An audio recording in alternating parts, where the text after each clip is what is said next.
যে আগামী পঞ্চদশ সংসদে আসলে তত্ত্বাবধায়ক সরকারের যে অনুমোদন সেটা অলরেডি পাশ হয়েছে।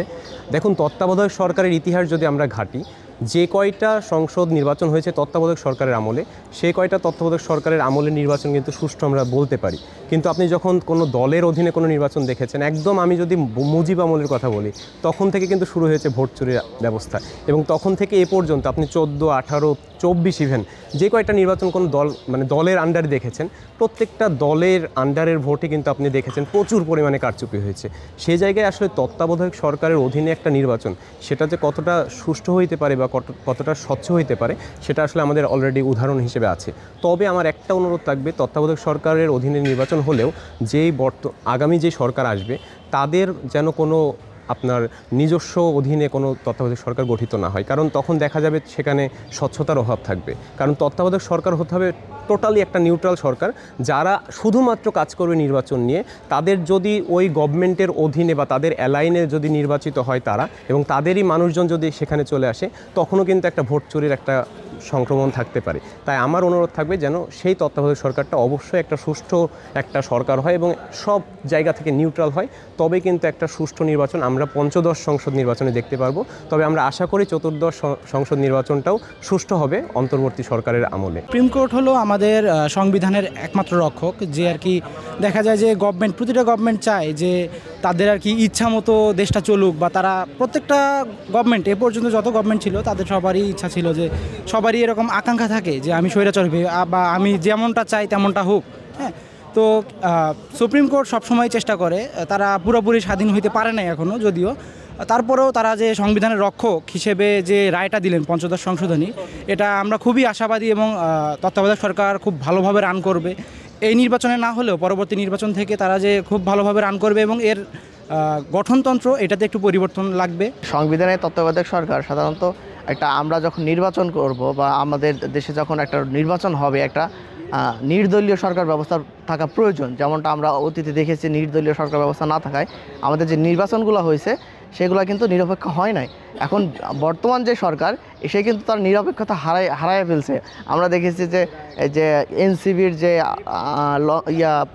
সারা দেশে যে পদযাত্রা ছিল, সেখানে সার্জিস, হাসনাত এরা কিন্তু সরকারি হেলিকপ্টার বা বাস, যেগুলো জেলা প্রশাসনের বাস ব্যবহার করে কিন্তু নির্বাচনী প্রচারণা চালাচ্ছে। তো এই ক্ষেত্রে শুধু এটা বিষয় না, প্রতিটা ক্ষেত্রে দেখছি যে সরকারি টাকা ব্যবহার করে এনসিপি তাদের নির্বাচন প্রচারণা চালাচ্ছে।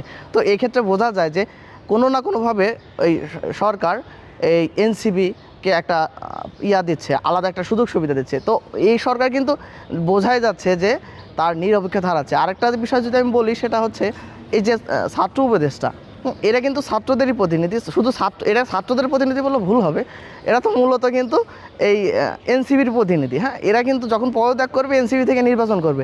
তার মানে কি, এরা যে এখান থেকে সরকারি টাকা নিয়ে নির্দিষ্ট একটা অঞ্চলে নিয়ে সেখানে তাদের শুধু এই সরকারি টাকার মাধ্যমে নির্বাচনের প্রচারণা করছে। সুতরাং আমরা এক্ষেত্রে বলতে পারি যে এই সরকারের অধীনে যদি নির্বাচন হয়, তাহলে এই নির্বাচন প্রশ্নবিদ্ধ হবে এবং নিরপেক্ষতা থাকবে না, নিরপেক্ষতা হবে। তাই আমার চিন্তাধারা থাকবে যে এই যে নির্দলীয় সরকার ব্যবস্থা, আমি এটাকে সাধুবাদ জানাই এবং সুষ্ঠু গণতন্ত্র চর্চার জন্য এই পদ্ধতি আমাদের জন্য খুবই দরকারি একটা বিষয় আর কি। আমরা দেখতে পাচ্ছি যে তত্ত্বাবধায়ক সরকারের যে বিধান, সেটি আবার ফেরত আসছে। এবং আমি বলতে চাই যে বাংলাদেশে বিগত সময়ে যে ফ্যাসিজম কায়েম হয়েছে, বা একপাক্ষিক নির্বাচন বা রাতের ভোটের নির্বাচন যেগুলোই হয়েছে, সেগুলো কিন্তু প্রত্যেকটাই হয়েছে কারণ এখানে নির্বাচনগুলো রাজনৈতিক দলের প্রভাবে হয়েছে।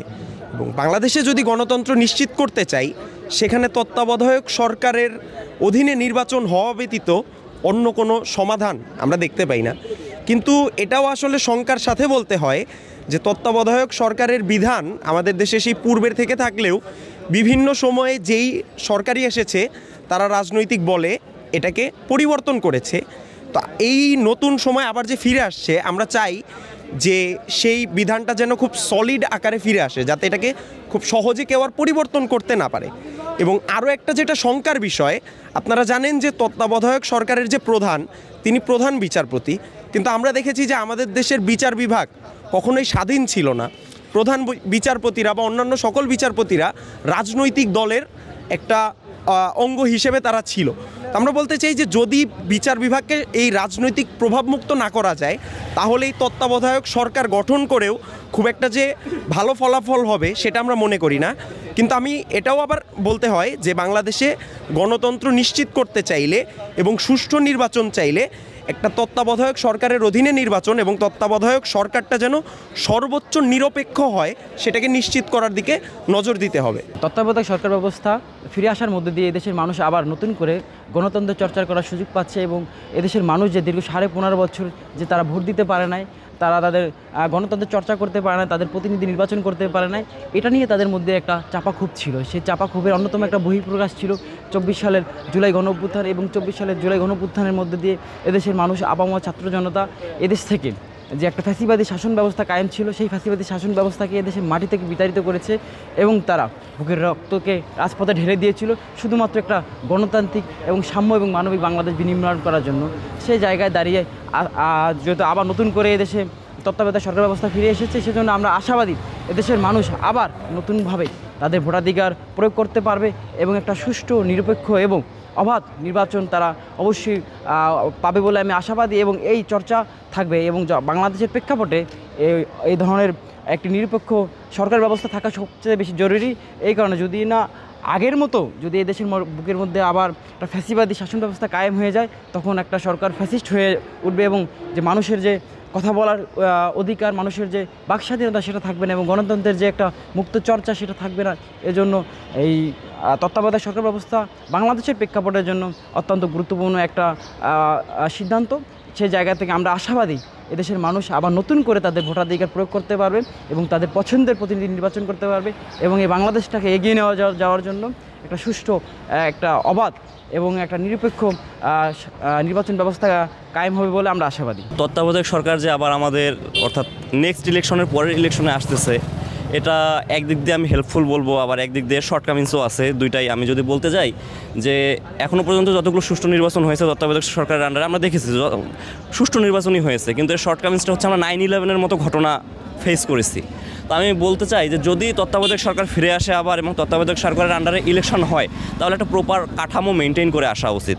তত্ত্বাবধায়ক সরকার কিভাবে কাজ করবে, কাদের নিয়ে গঠিত হবে, এই বিষয়গুলো আমার মনে হয় মেনটেন করা উচিত। যেমন আমি যদি বলতে চাই যে তত্ত্বাবধায়ক সরকারকে একটা একক ব্যক্তিত্ব বা ব্যক্তিসত্তা হিসেবে না ধরে যদি একটা কাউন্সিল গঠন করা যায়, কেয়ারটেকার কাউন্সিল, যেখানে হয়তো দেখা গেল যে একজন প্রধান থাকলেন, তিনি হতে পারেন বাংলাদেশের যে বিচারপতিরা অবসরপ্রাপ্ত প্রধান বিচারপতি আছেন এদের মধ্য থেকে, তারপর সেই কাউন্সিলে থাকতে পারে রাষ্ট্রপতি, সেই কাউন্সিলে থাকতে পারে স্পিকার, বিরোধী দলীয় নেতা, মানে একটা কাউন্সিল গঠন করা, একক কোনো ব্যক্তিসত্তার হাতে ক্ষমতা না দেয়া, অর্থাৎ ক্ষমতা একটা লিমিটেড করে দেয়া, যে কেউ যাতে এক্সারসাইজ করতে না পারে, এক্সেসিভ কোনো পাওয়ার, এই বিষয়টা, এবং তাদের একটা মেয়াদ নির্দিষ্টকরণ করে দেয়া যে 90 দিনের মধ্যেই তাদের একটা নির্বাচন দিতে হবে।